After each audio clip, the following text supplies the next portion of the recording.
My dad has always been the one, you know, like pushing me and grooming me, and everybody says, "My God, you're just like your dad." He's a difficult character, but he's very far-sighted. He's different. You have to meet him, you know. He's a wonderful kind of character, and he claims he had all the girls around him, but I don't know.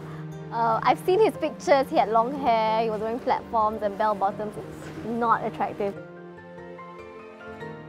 His dad was very, very strict on him.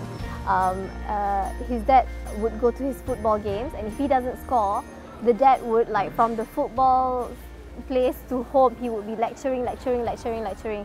He has to get the ball. He would fight with his friends just to get the ball because my dad is there. Can you just pass me the ball, please? If he scored, then they can go makan cucuk udang instead. So he also had a tough training from his dad, you know. And when he's tired, his dad would still make him sell, I think it was atap, like from house to house. His mother wanted him to be a teacher. Even though he didn't want to, he became a teacher. He met my mom.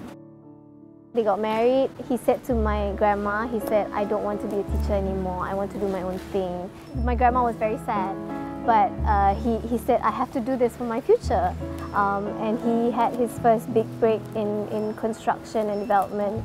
So he soared high with my mom. And I think until now, like, if my grandparents were still alive, they would be very, very proud of him. Both myself and my dad were Sagittarius, and we're very competitive, we're very outgoing, we're very energetic. And I think he raised me to be like him as well, like very determined, always have to be number one, always have to be the first. And like if I get 96% for a test, he'll ask me, why not 100? You know what? That's really bad. I started my blog when I was in uni. And I did it anonymously because I was scared of him. I don't want him to know what I'm doing in London and like having fun with my friends, going traveling. He doesn't know about all that. And then he came for my graduation day and he sat with me and he had, okay, let's have this adult talk. You've graduated, now you have to find your own career path. And then he said, also, don't think I don't know about your blog. I knew from the day you started. You don't think people tell me? He said. So he knew everything, but he chose to keep quiet because that's the only way he can keep tabs on me. So all this while when I told him I was in London, I was lying, he knew. He said to me, I'm not going to scold you. I just want to tell you to keep writing. I started getting very excited because writing is my passion. So it's my happy place, it's my stress outlet. When my dad gave me that green light, everything else took off. Even Fashion Valet started because I had a blog to tell people that I'm starting this online website. And for working women, they don't have time, you know, so they want to shop online. Something that's convenient for them. And my blog readers became my customers until today. So he's very tough on me, but all these things I realized later on, it's because he's grooming me to have a reason for everything and to think properly. At the same time, he's also really soft with us. We will wait for him when he comes back from work. So when he comes back from work, he would carry us and bring us to our rooms, and like he kissed us goodnight, he sapu our hair, everything. So I have that vivid memories of him. You know, he's tough, but he's also really, really loving. I'm not maternal, so I didn't like kids. I don't understand kids. Kids don't understand me. I'm very much like my dad in that sense. I never saw myself as a mom, you know, and suddenly now, like, that's the biggest role that I carry. You know, with kids, like, you can't just go out. Like, you have to feed your child in an hour, so you have to be back in an hour. A lot of people, you know, they give birth and they see their child and they're like, ah, you know, like a very fairy tale moment. I didn't have that. I was very like, oh God, what do you wish for your children? I know that a lot of people would say, I want my kids to be happy. So to be realistic, life is not going to be happy all the time. So I don't tell my children that. You know, I don't see myself reading to them like Cinderella fairy tale kind of thing. Like, it's not. I want them to go through the real world. I want them to make their own money. I want them to have challenges and grow from it, not run away from it. My kids have taught me to be more patient, less selfish, you know, and more in tune with present. Like I have to put my phone away when I play with them. You know, that's my husband's rule because I'm addicted to my phone. And is it here? No, it's not. Iman took it away.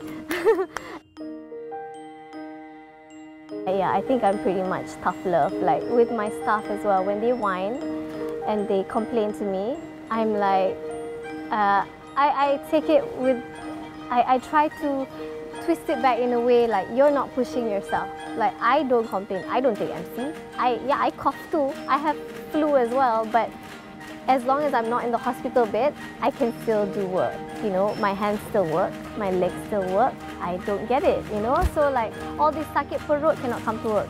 Why? We have toilets here. Iman, what does being a Malaysian mean to you? Nasi lemak roti canai, right? No!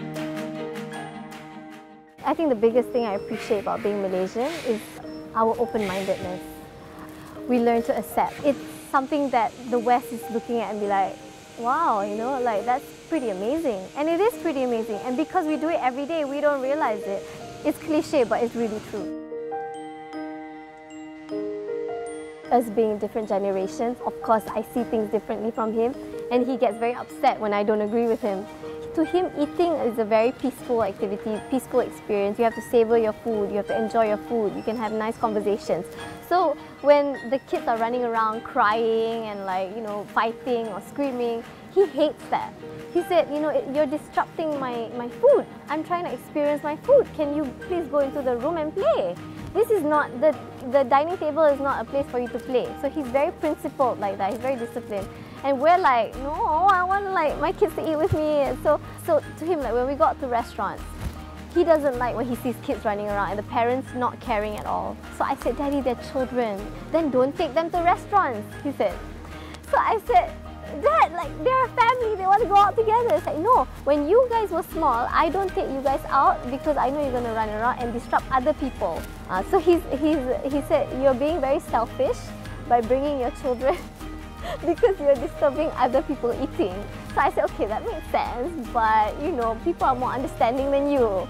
You know, and so we disagree on that a lot and we laugh about it. But when he's eating, the kids are in the room.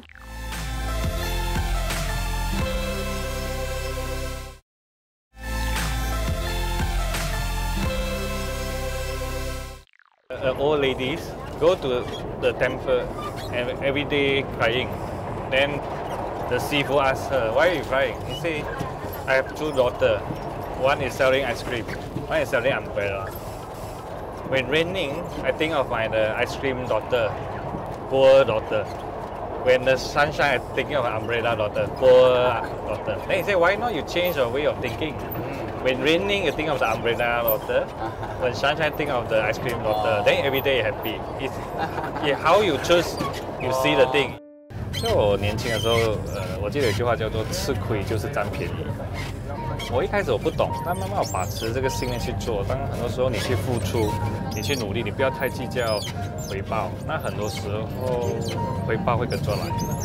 很多时候你觉得是在吃亏的，那其实很多时候你也是在占着便宜。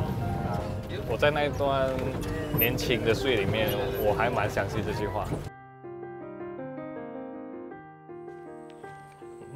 我觉得我爸每次跟我讲的话，其实影响蛮大的。虽然他受的教育也不多，但是有些时候那些属于人生的道理还是很管用的。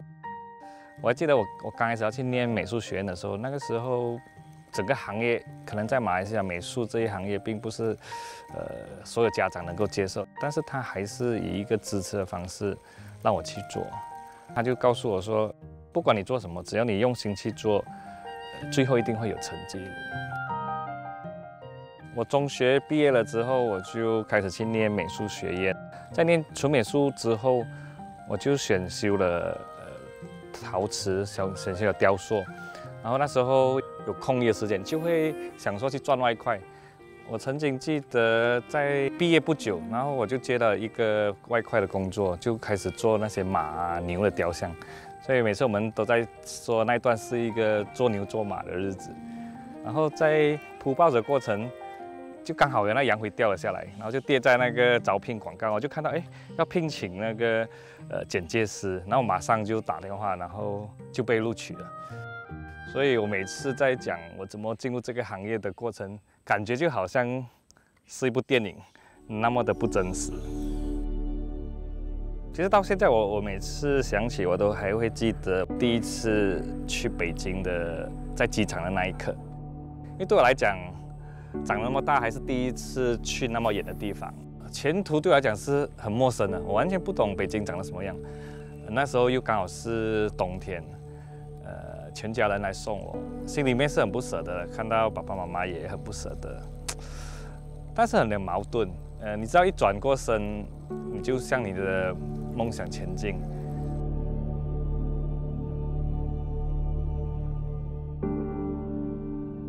然后到了那个白茫茫一片的北京，我人生第一次接触到冬天，非常陌生，非常无助。但是我很坚定来到那地方，我感觉到那一股电影的气息，我知道那就是我要的。所以我就告诉自己，不管怎么样，在我离开之前，一定要好好的把自己想知道的事情都弄懂，好好的把属于电影这一块多学一点。我很小的时候就很喜欢钓鱼，然后后来我整家人搬来Bukit Bintang这边，我就非常开心。然后有一班钓鱼的朋友，然后常常就坐船。我很喜欢这种大环境。特别我很享受这种很宁静的感觉 ，peaceful。我喜欢在船上边钓鱼边想东西，我觉得那个是我创作一个养分。包括另一个东西，我觉得学会去接受。我觉得你要学接受，可能你花了整天时间，一条鱼也没有。可能我们去了2天，要捕捉一个很漂亮的日出，那可能空手而归。但如果你有了这样的一种生活体验，那我觉得很多时候你会以一个平常心去看待。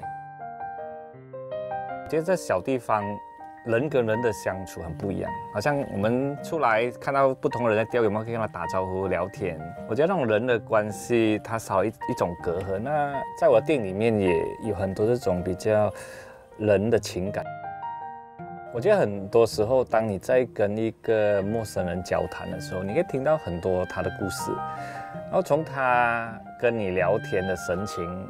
你感受到那种真诚，我觉得这种真诚跟朴实，在电影里面是常常我在表演对演员的一种要求，所以我觉得这一种生活的感觉帮到我很多。拍电影本身常常不是你去拍那部电影，而是这个故事本来已经存在很久，在等着适当的人来把他的故事讲给更多人听，所以我也常常相信这一个。然后特别是对大自然的一景一物，不懂每次那种情感其实很不一样。我喜欢去触碰土地的感觉，我喜欢跟大自然对话。我可能会为了一场戏，等一朵云经过，我可能去那个场景，我感受到好像有一棵树在向我招手，我会告诉他，对不起，让你等了那么久，我终于要来讲你的故事。我常觉得故事就从身边讲起，然后讲故事的不只是演员，不只是人，可能一棵树，可能一根柱子，它在那边100-200年了，那它都见证了很多故事。所以在我的电影里面，很多空镜头也占了很大的比重，所以大自然一草一木都是我去感受这片土地情感的一部分。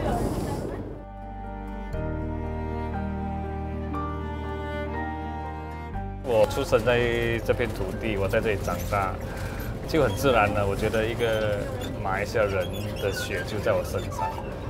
我觉得周遭每一个小细节都影响我。我一直觉得，待在这里有很多属于这片土地的故事，可以继续让更多人知道。有时候当你离开家去到外国，你才突然间会知道说，自己是一个马来西亚人。当你在这片土地生长，在这片土地生活，你在其中你就不会有真正这一种感觉。我拍了4部电影之后，我往回看，很多东西好像你往下走的路，在你很年轻的时候就开始设下了一定的轨迹。然后我很喜欢火车，然后我才下意识地发现，哎，原来我电影里面都有火车。然后因为我喜欢踢球，然后又有了欧拉波拉，那我一直在想，那我好像我的年轻岁里面还有什么东西我一直很喜欢，但还没有出现的。因为我发现海，我喜欢海。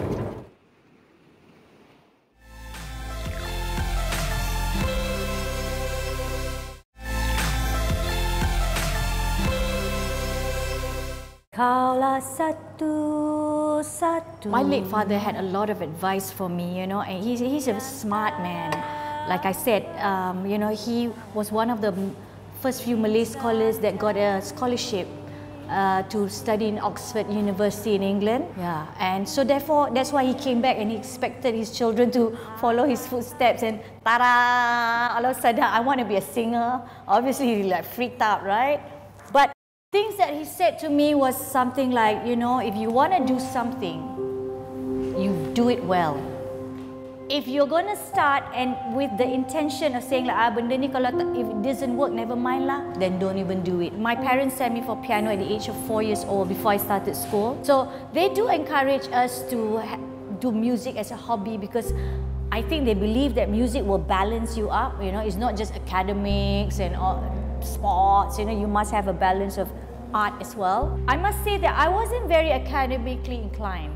I don't see myself being a doctor or doing things that I need to study and memorize. But somehow or other, when I got into music, it was okay for me to study and memorize lyrics. And I know for a fact that no one needs to push me to do this. No one's going to knock my door at about 7 in the morning and say, hey, wake up, you got to go to school. This one like will automatically wake up.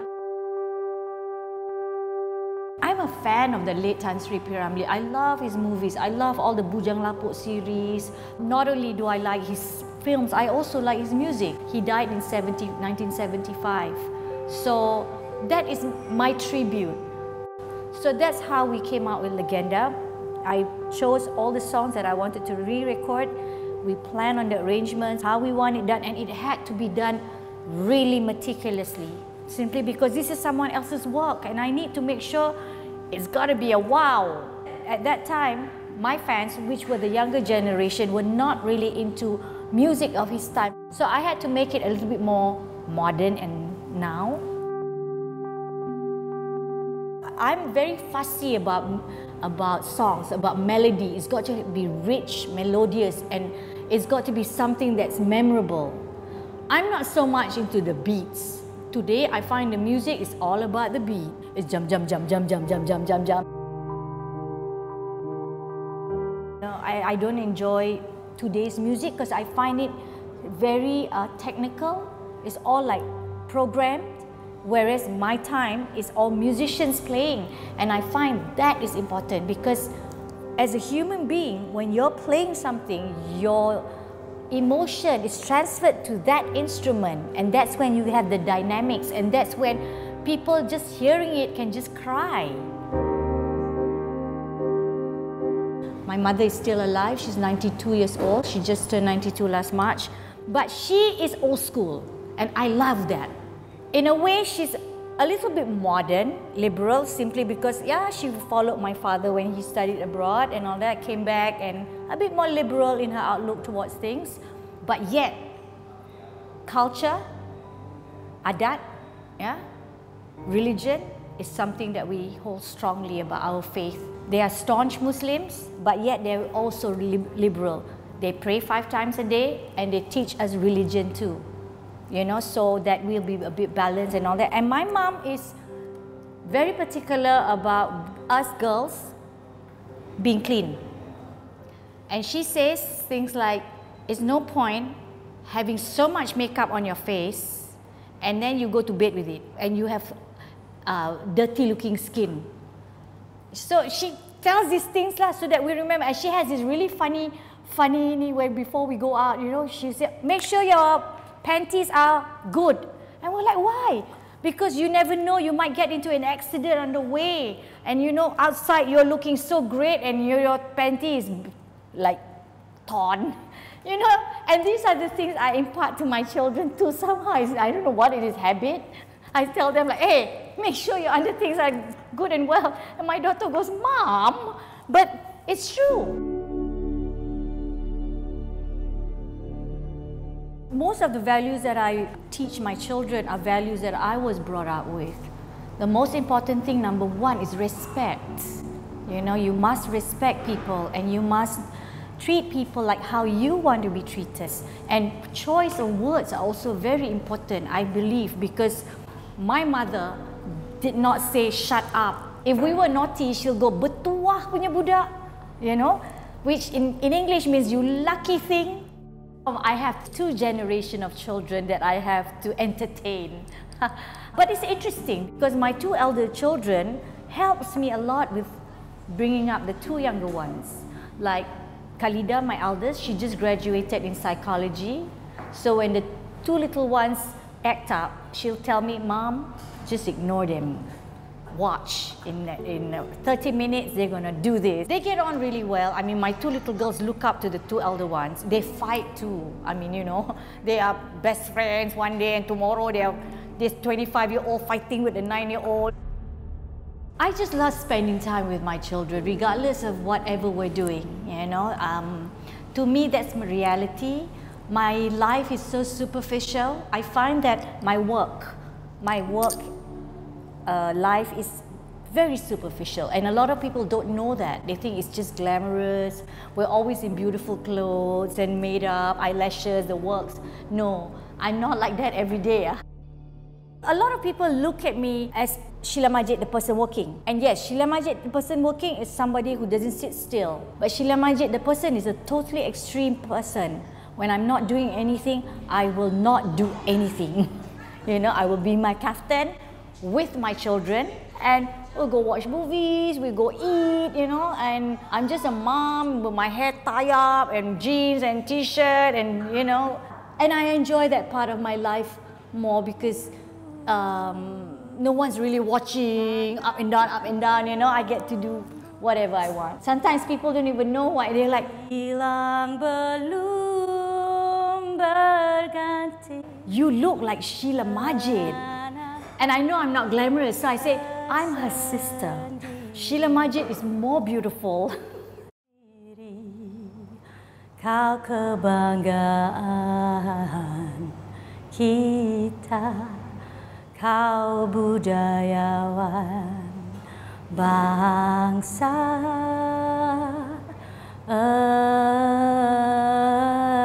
engkau Lagenda.